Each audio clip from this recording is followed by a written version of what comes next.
I suspect they're going to want to announce this, get rolling with the promotion. There's a lot of history there. And you have Arman sit in the front row and you say he is next. Like, let's get some decorum here. Let's start figuring out who's next. What's the pecking order? People misunderstood what I was trying to say. They're like, what? You're saying Paddy above Arman? No, I'm not saying. But if you watched fighting for more than 6 months, you understand that a lot of this is based on timing, not always on merit. Number one contender is without a doubt, without question, Arman Tsarukyan. But timing. You think champions just sit around waiting for their moment? That they patiently queue up like good little soldiers until someone taps them on the shoulder and says, "Congratulations, it's your turn." Let me destroy that fantasy right now. That comfortable lie is the single biggest reason most fighters never make it past being weekend warriors posting gym selfies. Real champions don't wait for anything. They don't hope the stars align or pray for the perfect matchup. They grab the entire sport by the throat and force it to acknowledge their dominance. Look at every legendary fighter who ever stepped into that octagon. Not one of them got there by playing it safe, by waiting for their turn, or by letting promoters decide their fate. They made themselves so undeniably dangerous, so absolutely essential to the sport's biggest moments, that ignoring them became impossible.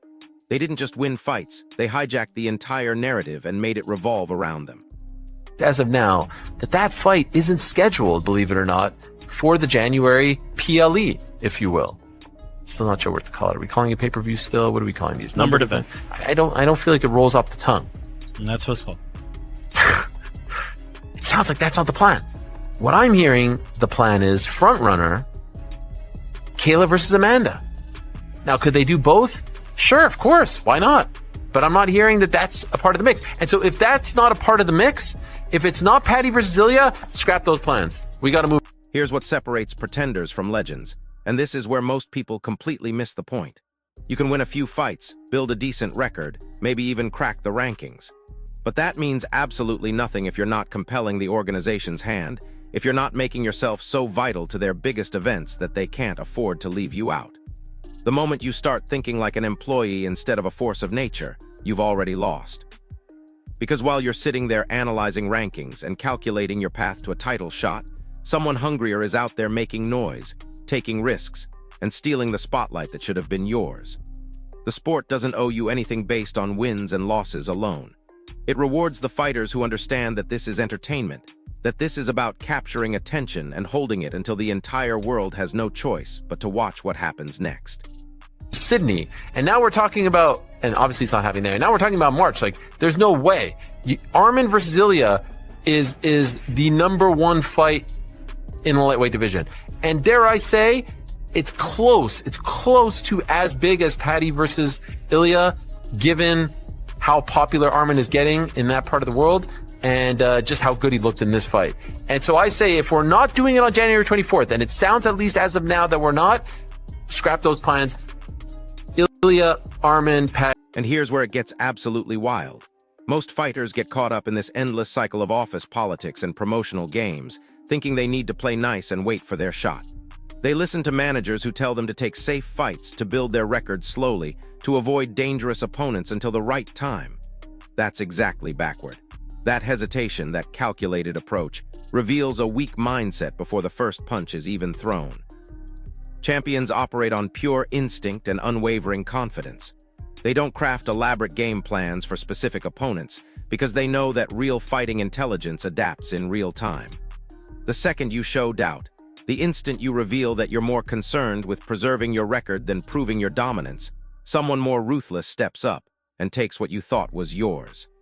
Oh. Yes, it was the plan. It was the right move when Arman just fought. It was the plan, the right move when Arman was out, when we didn't know how this fight was going to go. Okay. When there were a lot of questions about his health, could he make the weight? Is his back okay? All this stuff. Now that he looked like that, we gotta move on. We have to do it. I'm sorry. Couldn't Arman get the fight, the winner? Yeah, but then we're talking about Arman not fighting for like 10 months. If this fight isn't happening in January, and then let's say March at the earliest, right? Because it's not going to happen in Sydney. We suspect Volk will be on. But wait, it gets worse. You've got fighters out there questioning why the system works the way it does, wondering why politics matter, why star power influences matchmaking. That questioning itself is the problem. Successful fighters don't waste time analyzing why the game has certain rules. They learn those rules and exploit them better than anyone else. They understand that this isn't just about who has the best technique or the most impressive highlight reel. This is about grasping the entire ecosystem, both inside and outside the cage, and manipulating every element to their advantage. When you're constantly asking, why, instead of figuring out how, you're already operating from a position of weakness. The arena doesn't wait for you to understand it, and it definitely doesn't change its fundamental nature to accommodate your comfort level. I don't know, October? Or we're talking about another year out for Arman? I understand that from the Arman Tsarukyan perspective, but if we're touching all the chess pieces, right? If we're accounting for every piece on the board, I think you only get one shot with Paddy and Ilia. And you have to take it. Paddy beats Gaethje. That is not a risk. You're not putting him in there against Arman. Paddy beats Gaethje for sure. Now listen to this part, because this is where most people's dreams die a slow, painful death. Everyone wants to talk about potential matchups, about who deserves what, about hypothetical scenarios that might unfold months down the line. Stop it. Right now. This isn't fantasy football where you can plan out perfect scenarios and hope they materialize. This is live combat where careers get made or destroyed in minutes, where one perfectly timed punch can erase years of careful planning, where injuries and politics can derail the most promising trajectories without warning. Real champions live and perform in the present moment, not in some imaginary future where everything goes according to plan. They understand that the arena operates on its own timeline, and that timeline doesn't give a damn about your personal schedule or your team's strategic preferences. Like Michael Chandler, Tony Ferguson, Bobby Green, those guys are not in their primes. Like, who do you think wins, GC? Paddy or Gaethje? Yeah, Paddy, but I'm not sold on it. I do agree with Rick that you kind of do only have the one shot at Paddy versus Ilia. It's just like in the fight game, these plans that you lay out can so easily get screwed what the up. hell? Then what do we do with Arman? he gets the winner. What the hell? Then the guy's not fighting for a year. And at that point, that would mean one fight since It's UFC awful. 300. Oh, it's awful. From UFC 300 to like UFC like 335, you would have. Yeah, what is he, fight. Kamaru Usman? If we're coming at this from the perspective of what's best for Arman Tsarukyan, Here's the kicker that nobody wants to acknowledge. People love to make predictions, to declare that certain fighters will beat certain opponents, as if this sport follows some predictable script. That kind of thinking reveals dangerous delusion. You cannot impose your hopes and dreams onto the brutal reality of what happens when two trained killers step into a cage together. There are no guarantees at the highest level of this sport. That octagon reveals every weakness, every gap in preparation, every moment of self-doubt that a fighter thought they had hidden. The difference between champions and everyone else isn't just physical ability. It's unbreakable mental fortitude forged by facing real danger head-on, by conquering genuinely dangerous opponents instead of cherry-picking favorable matchups. Pretenders talk about what they're going to do. Champions prove what they can do by consistently doing it against the most dangerous competition available. from the perspective of what's best for the UFC, Is there a big difference between Paddy? Yeah. yes. It would attract a much wider audience. It would attract more casuals, but man, from a meritocracy standpoint, it's Arman. I literally just said, I don't really rate the wins that Paddy Pimblett has on his resume. I How don't do you make rate this any one? How secret do you about rate it. this one? Is beating Hooker bigger than beating Chandler? Honestly, they're probably at the same They're about point the in their same. career in the way that they both dominated each of them. I kind of rate them the same. And get this, there's always endless chatter about perfect timing, ideal stylistic matchups, and who's supposedly at their peak. That's precious thinking for a sport that's pure chaos once that cage door closes. This isn't chess where you can calculate moves 10 steps ahead. This is brutal, high-stakes combat where the most carefully crafted plans crumble the moment that first significant strike lands, or when a fight gets stopped by an unexpected cut, or when someone gets caught in a submission they never saw coming. We're talking about entire careers, legacies worth millions of dollars, all hanging by threads that can snap without warning. That's exactly where fake champions reveal themselves, where they fold under pressure that real champions thrive in. Genuine champions don't rely on single rigid strategies. They possess adaptable fighting intelligence, the ability to completely reinvent their approach mid-fight when their original plan gets destroyed right in front of their eyes. I think is the best lightweight on the planet right now, it's Arman Tsarukyan. I think Arman Tsarukyan is the best lightweight on the planet right now. Oh, better than Ilia. And I thought that he was number 2 behind Islam. As soon as Islam left that division, I think he's the best lightweight on the planet.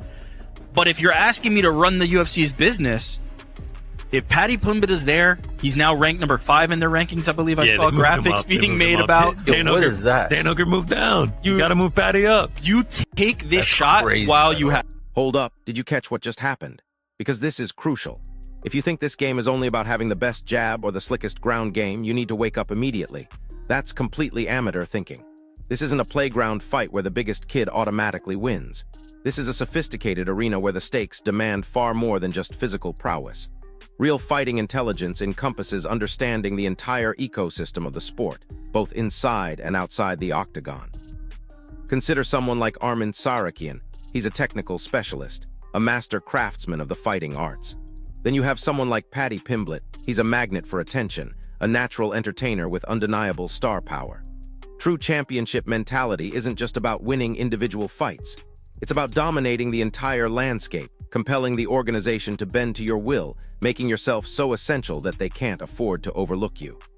Monday. I feel like they've been coming out on Mondays lately. Oh, and also Hooker losing to Arman shouldn't necessarily drop you down. Like, that's the number 1 guy. You shouldn't get penalized for losing to the top guy. Paddy's number 5. We don't need to think about it. I think it was the way that he lost. Sure. I'm with you on everything about Arman, every single bit of it. As I said, I think he's the best lightweight on the planet right now. I think he can beat Ilia Topuria. I think he probably will beat Ilia Topuria if they face off. I believe in Arman Tsarukyan too. But here's where it gets absolutely insane.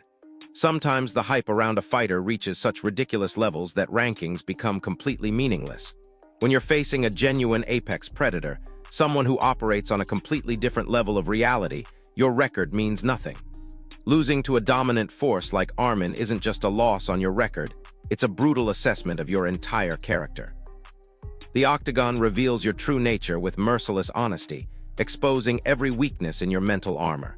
You either evolve beyond that harsh encounter, or you remain trapped in contender purgatory forever, never reaching the summit. Elite fighters like Arman function on a completely different plane of existence. It's not just their physical abilities, it's their strategic genius, the uncompromising precision of warriors who demand absolute perfection from themselves and expect to face opponents who bring the same intensity. Do the best business.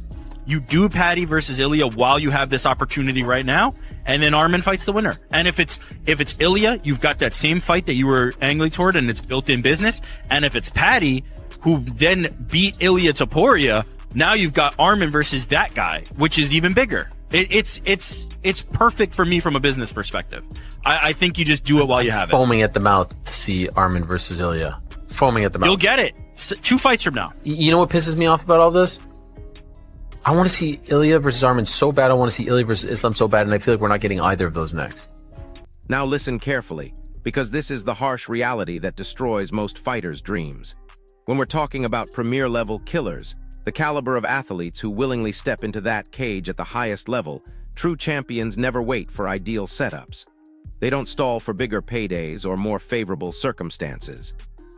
Authentic fighting intelligence demands that you face and destroy the most dangerous threat standing before you right now, not later, not when conditions are perfect, not when your team thinks the timing is optimal. Executive plans conceived by promoters and managers mean nothing when that cage door closes. Do you really think this sport rewards waiting, rewards calculated delays and strategic patience? Let me correct that misconception with absolute clarity. This is not chess. That window for a truly legendary, career-defining conflict that gets remembered by future generations. It closes without warning. Unless you're prepared to seize the challenge immediately, that opportunity for immortal status will always go to someone else who was ready to act when the moment presented itself. Surprised that you're so down on Paddy versus Ilia. I was going to say both those fights They're not as have big as Ilia that. Topuria in them, and then the third one also has Ilia Topuria in it against Paddy Pimblett, which might be his biggest rival, dating back to what, 2021 with the hand sanitizer boy days. No, 100%. Listen, I've been the one carrying the That's why Paddy I'm versus surprised. Ilia flag for all this time, and it's a tough day for the people who say that I only pick based on my relationships. No one's probably been meaner to me than Paddy, but like we got to call it like we see it. That said, Arman fought and But wait, it gets even crazier. There's this obsession with manufactured drama, with social media feuds and fabricated tension between rivals, and let's be completely honest, that's all meaningless noise designed to distract from what actually matters. All that empty talk means absolutely nothing if you lack the savage, raw skill to back up your threats when it counts. Real champions don't just absorb the competitive energy around them, they weaponize it. They convert that pressure and animosity into precise, surgical performance inside the cage. It's not about who makes the most noise on Twitter or who has the flashiest personality. It's about whose strategic mind is so ruthlessly efficient, whose fighting spirit is so commanding, that it reduces every opponent to a broken shell of their former selves. The genuine warrior's resolve, the kind that breaks rivals' spirits, doesn't emerge from comfort or luxury. It's forged in the crucible of absolute truth, of stepping up to face the biggest, most dangerous threats available right now, today, before that brief window for legendary status closes forever. So there you have it, the uncomfortable truth that most fighters never want to acknowledge. This isn't about waiting your turn or playing politics or hoping someone notices your potential. This is about making yourself so undeniably dominant, so absolutely essential to the sport's biggest moments, that ignoring you becomes impossible. It's about understanding that champions aren't made from safe choices and minimized risks. They're forged by actively seeking the most dangerous challenges available and conquering them completely. The distinction between pretenders and legends is that stark, that unforgiving. So here's my question for you, drop it in the comments. Are you ready to stop waiting and start taking what's yours? Or are you content being another fighter hoping someone else decides your fate? If this breakdown opened your eyes to what it really takes to reach the top, smash that like button, subscribe to the channel, and hit the notification bell because we're just getting started on exposing the brutal realities that separate champions from everyone else. I'll see you in the next one. But here's what's going to blow your mind about this entire system, and this is where even experienced fighters get completely lost in the maze. You think the promotion is just sitting there passively waiting to see who wins the most fights, that they're running some kind of charitable organization designed to reward the most deserving athletes. Wake up. These organizations are ruthless business machines that prioritize one thing above everything else: profit. They don't care about your feelings, your journey, or how hard you've worked to get where you are. They care about which fighters generate the most revenue, create the most buzz, and deliver the most compelling storylines that keep audiences glued to their screens. And here's the part that's going to sting. Sometimes the most skilled fighter in the division isn't the one getting the biggest opportunities. That's not unfair. That's just reality operating exactly as it should. Think about this for a second. Every single day, there are incredibly talented fighters grinding in smaller promotions, putting on absolute wars, displaying technical brilliance that would make your jaw drop. But guess what? Nobody knows their names. They're not trending on social media, they're not generating headlines, and they're certainly not compelling major organizations to offer them life-changing contracts.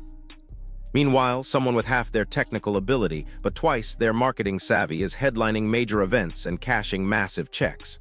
That's not broken, that's the system working perfectly. The fighters who understand this reality don't waste time complaining about it, they exploit it. They realize that being the best fighter in an empty room means absolutely nothing if nobody's watching. And this is where the mental warfare begins, where champions separate themselves from everyone else through pure psychological dominance. Real champions don't just win fights, they get inside their opponents' heads months before they ever step into that cage. They create doubt, they plant seeds of fear, they make their rivals question everything they thought they knew about themselves. By the time fight night arrives, half the battle is already won because they've convinced their opponent that defeat is inevitable. This isn't trash talk or manufactured drama. This is strategic psychological warfare designed to break an opponent's spirit before the first bell rings.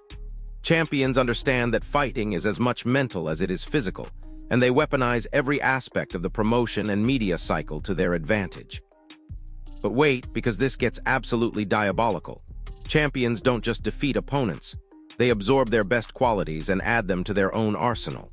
They study every fighter in their division like a scientist studying specimens, identifying weaknesses, cataloging patterns, and developing specific strategies to exploit every flaw they discover. They're constantly evolving, constantly adding new dimensions to their game, because they understand that standing still in this sport means getting left behind. While other fighters are celebrating past victories, champions are already 3 steps ahead, preparing for threats that don't even exist yet. They live in a constant state of improvement because they know that complacency is the fastest way to lose everything they've built. Now here's the part that's going to make you uncomfortable. because it exposes the fundamental difference between champions and everyone else. Champions are willing to risk everything they've built for the chance to reach the next level. They don't protect their records, they don't avoid dangerous fights, and they certainly don't let fear dictate their career decisions. They understand that playing it safe is the most dangerous strategy of all, because while you're protecting what you have, someone hungrier is taking bigger risks and reaping bigger rewards. Champions would rather fail spectacularly while chasing greatness than succeed modestly while playing it safe. That mindset, that willingness to bet everything on themselves, is what creates legendary moments that get remembered forever. And here's where most fighters' careers go to die. They start believing their own hype. They win a few fights, get some recognition, and suddenly they think they've figured it all out. That's when they become vulnerable, when they stop evolving, when they start expecting the sport to accommodate them instead of the other way around. Real champions never get comfortable. They treat every fight like they're still hungry prospects trying to make a name for themselves. They understand that reputation means nothing once that cage door closes, that every fight is a chance to prove themselves all over again. The moment you start relying on past achievements instead of present performance, you've already begun your descent from the top. But here's the kicker that nobody wants to talk about. Champions are often the loneliest people in the sport. They can't relate to fighters who are satisfied with moral victories or moral victories. They can't understand teammates who are content being regional champions when world domination is possible. They exist in a different reality where anything less than absolute dominance feels like failure. That isolation, that burden of constantly carrying everyone else's expectations while pursuing their own impossible standards, that's the price of greatness. Most people aren't willing to pay that price, which is exactly why most people never reach the summit. So let's talk about what happens when champions finally reach the top, because this is where the real test begins. Winning a championship is hard, but defending it is infinitely harder. Suddenly everyone wants what you have, everyone's studying your every move, everyone's looking for that one weakness they can exploit to take your throne. Champions don't just have to be great, they have to be great consistently, against fresh challengers who have spent months preparing specifically for them. They have to reinvent themselves constantly while maintaining the core qualities that made them champions in the first place. It's a psychological minefield that destroys most fighters who reach that level. And here's what's absolutely insane about championship mentality. They don't just want to win, they want to break their opponents so completely that nobody else even wants to challenge them. They understand that true dominance isn't just about accumulating victories, it's about making potential challengers question whether they're ready for that level of punishment. When a champion completely dismantles a highly ranked contender, they're not just beating one person, they're sending a message to everyone else in the division about what awaits them if they step up. That psychological dominance, that aura of invincibility, becomes a weapon more powerful than any technique in their arsenal. But here's the ultimate truth that separates real champions from temporary title holders. They understand that legacy is everything. They're not just fighting for paychecks or rankings or temporary recognition. They're fighting to be remembered forever, to have their names mentioned alongside the greatest warriors who ever lived. That perspective changes everything about how they approach their careers. Every decision, every fight, every public appearance is filtered through one question. Will this contribute to or detract from the legend I'm building? Champions think in decades, not in individual fights. They're constructing monuments to their greatness that will outlast their physical careers. And that brings us full circle to where we started, because now you understand the complete picture. This isn't just about fighting ability or even mental toughness. It's about operating on a completely different level of reality than everyone else. Champions don't just compete in their sport, they reshape it. They don't just participate in the system, they force the system to revolve around them. They understand that true greatness isn't given, it's taken by force through relentless pursuit of perfection and absolute refusal to accept anything less than total dominance. That's the championship mindset, and it's available to anyone willing to pay the price. The question is, are you ready to stop making excuses and start making history?